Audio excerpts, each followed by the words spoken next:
Hey guys, how's it going? It's Sean here. Just wanted to make a quick video today. One of the things that I get asked a lot and comes up a lot when I talk to people is what are the Mello Roos? I'll be sitting in an open house, and if someone comes in to look at the house, and that's one of the questions that always comes up is what are the Mello Roos? For starters, just in case some of you don't know, what are Mello Roos in general? Mello Roos is actually a bond that is part of a community facilities district. So if you have a home that's in what they call a CFD, you're going to have Mello Roos bonds attached to that property, and that's a way for the city to generate funds in order to build the infrastructure for the new homes that are part of that CFD. So in the case of, say, Lincoln Crossing, which I'll get into in a little bit, Lincoln Crossing is 3,000 plus homes, and that's going to be putting quite a strain on the already small Lincoln Police Department and the fire department. So the city raises funds through Mello Roos bonds to be able to pay for more infrastructure, schools, police, things like that. The Mello Roos bonds came into effect in 1982, so anything built after 1982, for the most part, generally speaking, will have Mello Roos. Any new development's going to have it. So Mello Roos bonds themselves are attached to your property taxes.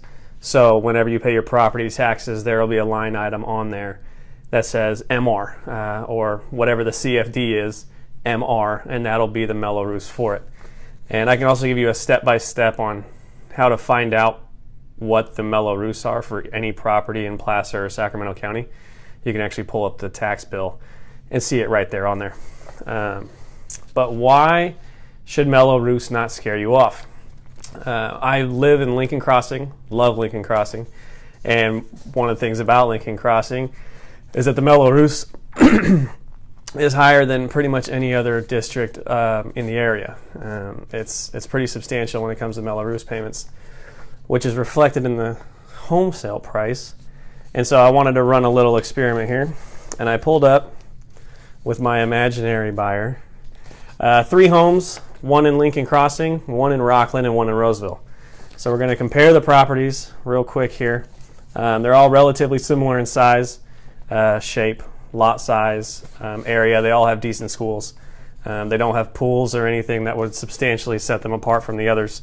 So I have all 3 of them right here. All 3 of them are currently active as of an hour ago when I ran these numbers. So what I'm going to do is go real quick and break down what it would look like to buy one of these 3 homes that's currently on the market, starting with Lincoln Crossing and their huge Mello Roos. So this house is 814 Farrington Lane in Lincoln.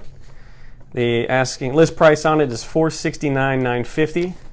It is 3,144 square feet, built in 2005. So it's the newest of the 3 homes on this list.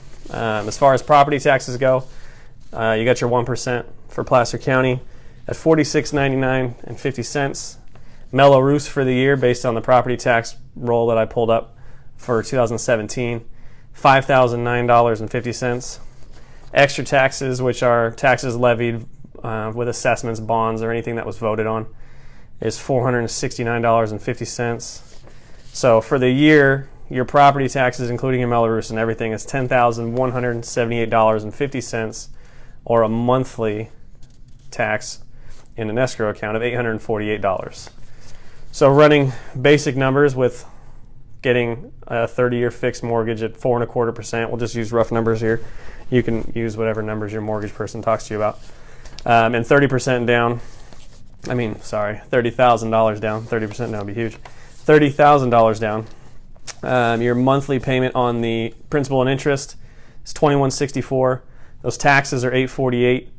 I'm throwing in the HOA just because I want to make it fair, although I also personally feel that the HOA pays for itself, for a total monthly payment of $31.30.50.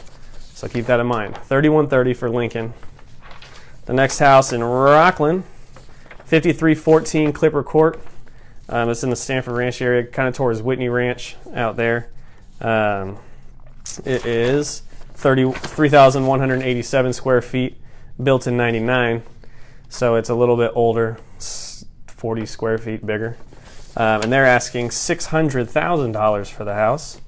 So your property taxes on that are $6,000. You still have Mello Roos of $1,557. Extra taxes, levies, and assessments of $899. So your yearly taxes are $8,456, which is less than the yearly of the Lincoln Crossing home, of course. Same potential hypothetical buyers, 4 1/4, $30,000 down, which is 5%. Your principal and interest is $2,804. Your taxes are $704, and your HOA is $0 because there is none, which brings your monthly payment to $3,508, which is $470 more than the Lincoln Crossing house. And then the last one here is 1569 Misty Wood in Roseville, which is right there on the corner of Pleasant Grove and Foothills, over by the old HP and NEC stuff. Good neighborhood, same good schools. It should be Wood Creek. Last time I checked, it was Wood Creek. 3,168 square feet, built in 2001, so older than Lincoln Crossing, newer than the Rockland home I just told you. And they're asking $595,000 for this one. 1% of property taxes, $5,950. Mello Roos is only $384 a year. Extra assessments, bonds, and things like that, $791. So your yearly property taxes, including Mello Roos and everything, you're looking at $7,125. Monthly is $593. Same 4 1/4, same $30,000 down. Your principal and interest is about $2,779. Taxes of $593. HOA of $0. Again, they don't have an HOA there. So your monthly payment for that house is $3,373.29. So you are still $240 more per month to live in that house as opposed to the Lincoln Crossing home. One thing to keep in mind about Mello Roos is the bonds have different lengths of time, typically 30 years, maximum of 40. So just let's say you had cash to buy any one of these homes. Number one, congratulations, that's fantastic. But let's say you bought the Roseville home because it has the lowest property taxes. Buy that with cash, $595,000. The difference between buying that in cash and buying the house in Lincoln Crossing in cash would be $125,000, which, if you take the difference of property taxes, means that it could be 40 years of property taxes paid on the Lincoln Crossing house, assuming that the Mello Roos never went away, which it doesn't. It goes away in 40 years maximum. That's 40 years of extra payments on property taxes. So Mello Roos can be substantial. It can be a bit of a sticker shock, but if you run the numbers and actually look at what you're getting, it's definitely something that you can manage. And the prices reflect a lot of those Mello Roos payments. You're not going to have a Mello Roos bond of $5,000 a year and then the house is still be $600,000 across the board.